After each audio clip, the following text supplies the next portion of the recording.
Office 360. Une de mes valeurs ajoutées, c'est mon aisance relationnelle avec la clientèle. J'ai un bon contact avec les utilisateurs, j'ai une bonne disponibilité pour répondre aux demandes. Avec Vocatio, nous sommes à la croisée entre entretien d'embauche et biographie, nous permettant de mettre en lumière nos professionnels capables de relever vos défis. Dans ce podcast, nous explorons leur parcours et leurs valeurs ajoutées en leur posant des questions ciblées, puis nous vous offrons à chaque fin d'épisode un résumé RH de leur profil. Dans cet épisode, nous allons parler passion pour le service client avec Neil, qui est dans le jargon technique technicien workplace dans le domaine informatique. Bonjour Neil, merci d'être là aujourd'hui. On va aujourd'hui vous découvrir et comprendre mieux ce qui vous motive professionnellement.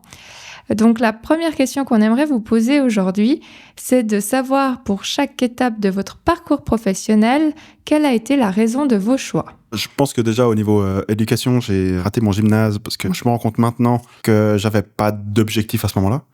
J'avais pas spécialement d'intérêt à bosser. Et puis après cet échec, du coup, j'ai parti sur une école d'informatique où là, j'ai trouvé un sujet intéressant, j'ai trouvé une vision du futur que je voulais avoir. Il y avait des opportunités intéressantes. Dans l'école que j'ai fait, il y avait la possibilité de faire un stage à l'étranger. C'était plutôt très agréable et plutôt intéressant de recommencer peut-être un petit peu plus par les bases, plutôt sur un sujet qui m'intéressait. Parce que l'informatique, c'est quand même un truc qui m'intéresse un petit peu plus que l'allemand, même si malheureusement en Suisse, l'allemand est nécessaire. Bien. Pourquoi ce CFC plutôt qu'un autre CFC ? J'hésitais entre l'informatique et la finance, j'avoue. Et puis après, je me suis dit que l'informatique était peut-être plus quelque chose qui allait m'accompagner au fur et à mesure et que la finance était peut-être juste un hobby, alors que l'informatique serait peut-être plus quelque chose dont je voudrais faire mon travail. Ok. Et puis après, j'ai fait une formation supérieure en informatique. Et parce que j'avais toujours de l'intérêt pour l'informatique et j'avais toujours la volonté d'apprendre, ce qui aide quand même un petit peu pour travailler. Parce que sinon, ça, c'est un peu compliqué. Et après, une fois que j'ai fini ça, j'ai dû chercher du coup du boulot. Et j'avais pas vraiment d'expérience professionnelle avant ça. Enfin, de bonne expérience professionnelle, c'était avant des stages surtout.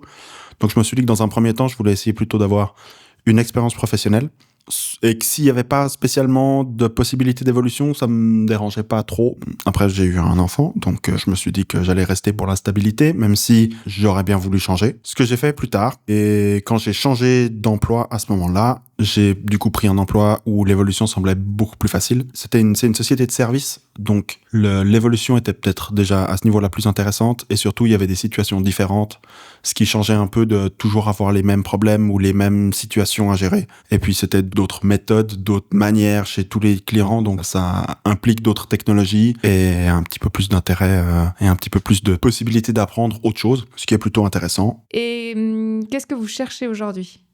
Alors actuellement, je suis pas en train d'activement chercher, mais mes portes restent ouvertes. Si je trouve quelque chose qui est intéressant et je trouve quelque chose qui correspond à ce que je recherche, pourquoi pas. Et en parlant d'ouverture, au niveau des défis et des nouvelles opportunités, quelles sont celles qui vous motivent le plus et comment les abordez-vous habituellement ? Alors, dans les défis, les opportunités, enfin les défis qui m'intéressent, c'est majoritairement ceux où il y a une base qui est déjà connue, si possible une grosse base qui est déjà connue et une petite partie qui est inconnue qu'il faut que j'apprenne. Pour moi, ça me permet de proposer un travail de qualité tout en ajoutant des connaissances à mon arc. Mais c'est surtout, j'avoue, le côté un peu stable du fait que je connais quelque chose. Et donc, je peux proposer quelque chose en étant sûr de ce que je propose et de la qualité de ce que je propose, sans douter de si ce que je suis en train de faire est juste. Mais du coup, dans ces situations-là, en général, l'avantage que j'ai dans mon entreprise actuelle, c'est que j'ai des collègues qui sont plus expérimentés que moi, qui ont des connaissances en général dans les différents sujets que je cherche, et donc avec qui je peux confirmer que tout fonctionne. Est-ce que vous pourriez nous parler du dernier défi auquel vous avez fait face ? Au niveau du dernier défi, c'est un défi qui est encore en cours actuellement.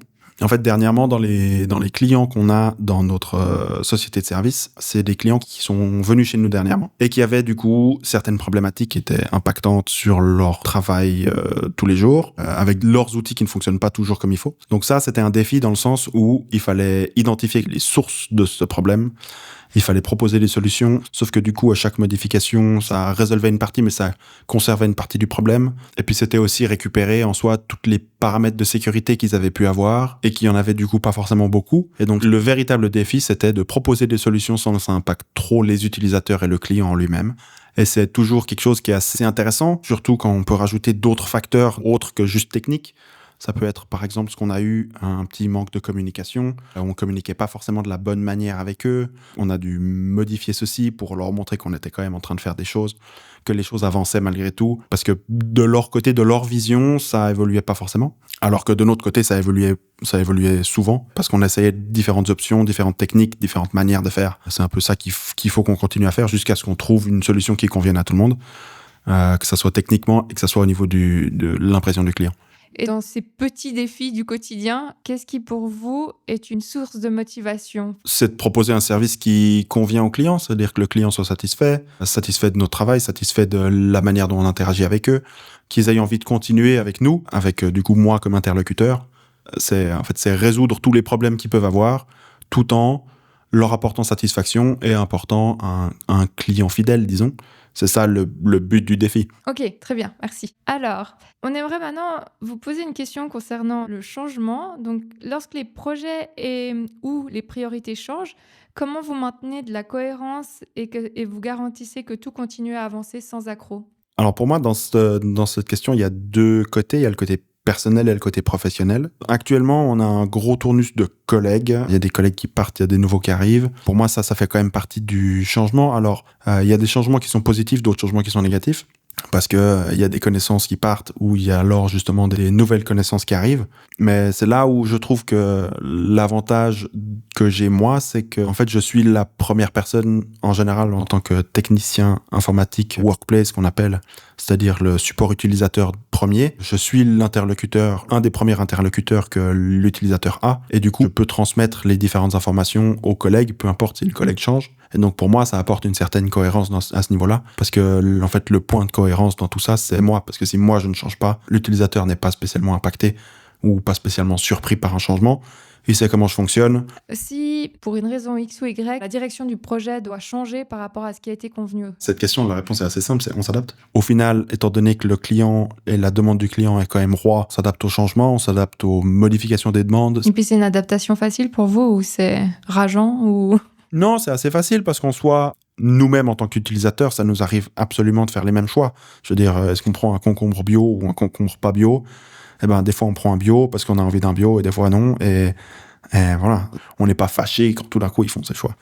Super, merci. Et aujourd'hui, s'il y a un project manager ou un directeur qui vient vous chercher pour le job de rêve, qu'est-ce que vous lui diriez qui est votre valeur ajoutée sur le marché du travail ?